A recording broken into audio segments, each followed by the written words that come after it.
தனியா நிக்கிறோம். என்ன சொல்றாங்க, நம்ம படம் ஃபிளாப்பா ஹிட்டா, நல்லா போகுதா இல்லையா, பிடிக்குதா இல்லையா, உங்களுக்கே தெரியும். நிறைய விஷயங்கள் அங்கே இங்கே காதுல வந்துட்டு இருக்கும். வசூல் எந்த அளவுக்கு அடி வாங்கியிருக்கு அதை வேற ஞாபகப்படுத்திட்டீங்க. நெஞ்சமெல்லாம் பொண்ணா இருக்கு தம்பி, மறக்க முடியல.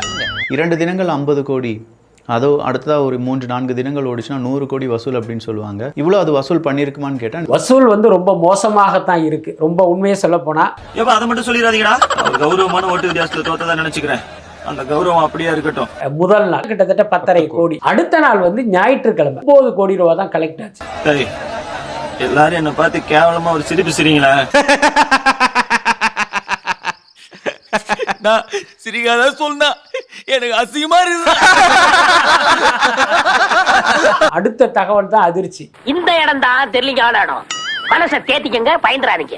நான் பயப்படல, நீ தைரியமா சொல்லு. என்னன்னா 3வது நாள் திங்கட்கிழமை இந்த படம் தமிழ்நாடு அளவுல பாத்தீங்கன்னா கிட்டத்தட்ட 1.25 கோடி தான் கலெக்ட் பண்ணிருக்கு. ஒரு கேஸ்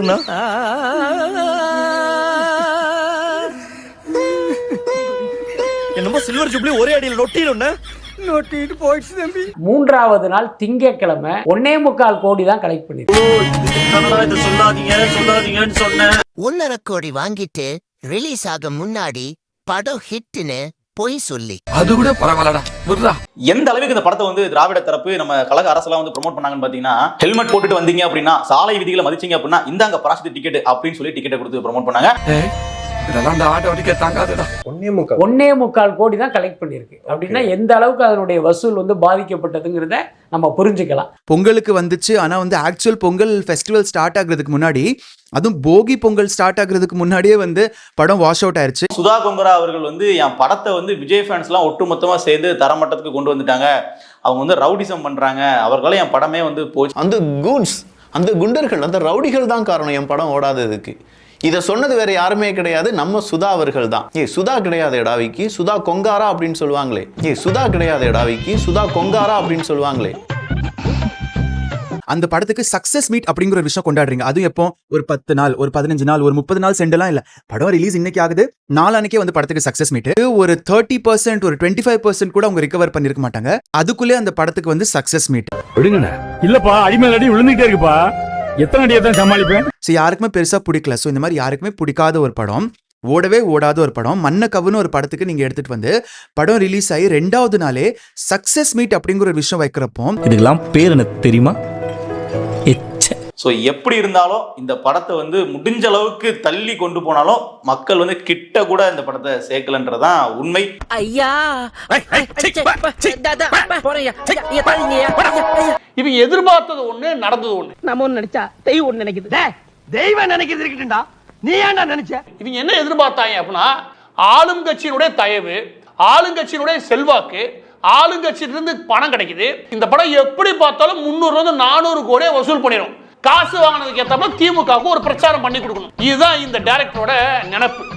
அந்த நினைப்புல ஒரு லாரி மண்ணை அள்ளி அப்படியே கொட்டி சமாதானம் பண்ணிட்டாங்க தமிழக மக்கள். என்னப்பா செய்யறது, விதி விளையாடுச்சுப்பா. நாயே, நீ விளையாண்டு போட்டு விதி மேலேண்டா பழி போடுற, உன்னை அப்படியே குத்துறா. ஏகப்பட்ட பிளாக் மணி ஒயிட்டாக்கு மாத்துறதுக்கு அருணாச்சலம் படத்துல ரஜினிகாந்த் அவர்கள் யூஸ் பண்ண டெக்னிக் தான் இந்த சினிமா அப்படிங்கிற டெக்னிக். ஸோ சிம்பிளா அருணாச்சலம் அப்படிங்கிற படத்துல யூஸ் பண்ண அந்த டெக்னிக் தான் இன்னைக்கு நிறைய பேர் சிம்பிளா பிளாக் மணியை ஒயிட்டா மாத்துறதுக்கான டெக்னிக்கா பயன்படுத்திட்டு இருக்காங்க. அப்ப இந்த படம் எடுக்கிறது படம் ஓடி லாபம் பார்க்கறது கிடையாது.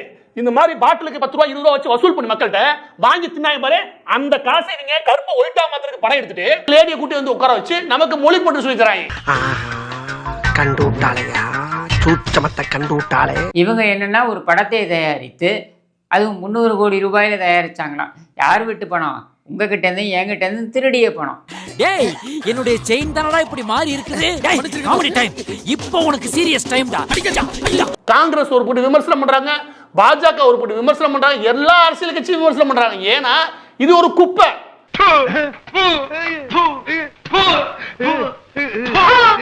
ஆனா நீ இந்திரா காந்தி காட்டின பாரு, இது இந்திரா காந்தியா? இது இந்திரா காந்தியா நினைக்கிறேன். எங்க இவ்வளவு நாள் பிஜேபி காரங்க கூட இந்திரா காந்தி அவர்களுடைய படத்தெல்லாம் எடுத்திருக்காங்க, சூப்பரா காண்பிச்சிருப்பாங்க அம்மையார. ஆனா இந்த படத்துல இந்திரா காந்தி அவர்களை திமிரு பிடிச்சவங்களா இந்தி அரக்கியா காண்பித்து காங்கிரஸுக்கு ஒரு பெரிய கெட்ட பேரை ஏற்படுத்தி கொடுத்து, இது இந்திரா காந்தியா? இது இந்திரா காந்தியா கேட்கிறேன். அவ்வளவு தீவிரமா எதிர்த்த யோக்கியவான் கருணாநிதி கும்பல் நேரு மகளே வருக, நிலையான ஆட்சி தருக அப்படின்னு சொன்னது யாரு? நீ வாய் வித்து பிழைக்கிறே அந்த குடும்பம் தானே. கருணாநிதி தானே சொன்னாரு, அதே இந்த படத்துல வை.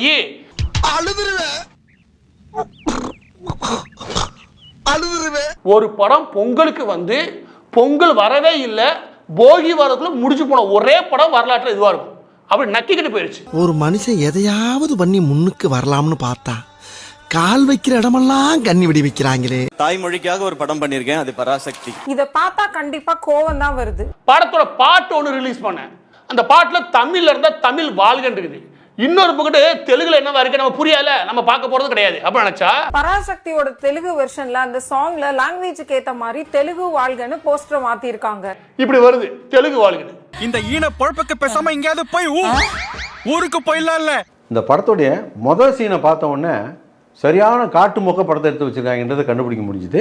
இந்த காரி மூஞ்ச கதையெல்லாம் ஒரு காவிய கதை மாதிரி இங்க வந்து சொல்லி அங்க டைமை வேஸ்ட் பண்ணுகிற போட மரியாதையா. ஏன்னா படத்துடைய ஃபர்ஸ்ட் சீன் என்னன்னா, ஹீரோ வந்து ஒரு ரயிலை கொளுத்த போகிறாரு. இதுனா சஸ்பென்ஸ் த்ரில்லர் படமா? ஃபஸ்ட்டு எடுத்தவொடனே இப்போ ஒரு ரயிலை எரிக்கிறாங்க, ஏன் எரிச்சான்றதை பின்னால் சொல்கிறோன்றதுக்கு முட்டாள்தனமாக படத்தை எடுத்து வச்சுருக்காங்க. படம் பூரா ஹிந்தியை எதிர்த்து போராடிக்கிட்டு இருக்காரு, ஆனால் ஹீரோயினை இம்ப்ரெஸ் பண்ணுறதுக்கு தெலுங்கு கற்றுக்கிட்டு இருக்காரு. இது புதுசாக இருந்துச்சுண்ணே, ரொம்ப புதுசாக இருந்துச்சு. இவங்க கசப்பான மருந்து தேனில் கலந்து கொடுக்குறேன் பாருன்ற மாதிரி நல்ல இந்த சக்கரை பொங்கலில் ரசத்தை ஊற்றி சாப்பிட்ருக்கீங்களா, அந்த மாதிரி ஆக்கி வச்சிருக்காங்க. தயவு செஞ்சு ஒரு மொக்கையான படம் எடுத்துட்டீங்கன்னா அது மொக்க தான்ப்பா ஓடலைங்கிற மாதிரி ஏத்துக்கோங்க. ஏன் நம்ம சுதா மேல இவ்வளவு வன்மத்தை தெளிக்கிறோம் அப்படின்னு சொல்லி யாருக்காவது டவுட் இருந்துச்சுன்னா, நாம வன்மத்தை தெளிக்கல, நம்ம மீது அவங்க வன்மத்தை தெளிச்சதுனால நாம எதிர்த்து கேள்வி கேட்க வேண்டிய கடமை நமக்கு இருக்கிறது. காளி பசங்க அப்படின்னு சொல்லி பக்தாச்சலம் பேசுற மாதிரி ஒரு வசனத்தை வந்து இந்த அம்மா வந்து காட்டியிருக்காங்க. சோ இந்த காளி பசங்கிறதுக்கு நீ ஒரு வசனம் வைக்க தெரியுதுன்னா அதை சொன்னவன் யாருன்னு உனக்கு தெரியும் தானே? எனக்கு தெரியும், அதனாலதான் சும்மா காத்துக்கு மாத்தி சொன்னேன். லூசு மாதிரி தெரிஞ்சா தெரிஞ்சுக்கிட்டே போய் சொன்னீங்கன்னா அப்ப நீ தானே லூசு. சொல்லு, நீ தானே லூசு. சொல்றா, நீ தானே லூசு. அது மாணவரும் கூட சொல்லல, அவர் ஒரு கெட்ட வார்த்தை சொல்லி சொல்வார், காவாலிகள்னு சொன்னாரு. இந்த காவாலி பசங்களை எதற்கு காவல்துறை அடிக்காமல் இருக்கிறது? காவல்துறை கையில் துப்பாக்கியும் லத்தியும் பூப்பறிப்பதற்கான எழுதினவர் தான் ஈவேரா. நீங்களா சோறாடா சாப்பிடுறீங்க, வலக்கையாலையா சாப்பிடுறீங்கன்னு கூட கேக்குறேன். தயவு செய்து இடக்கையால சாப்பிடுங்கடா, இந்தியால இருந்து வெக்கமா இருக்கு. செருப்பால அடிக்கடா, அவனை செருப்பெல்லாம் வெளிய விட்டோம்னே, எதுல வந்து அடிக்கடா.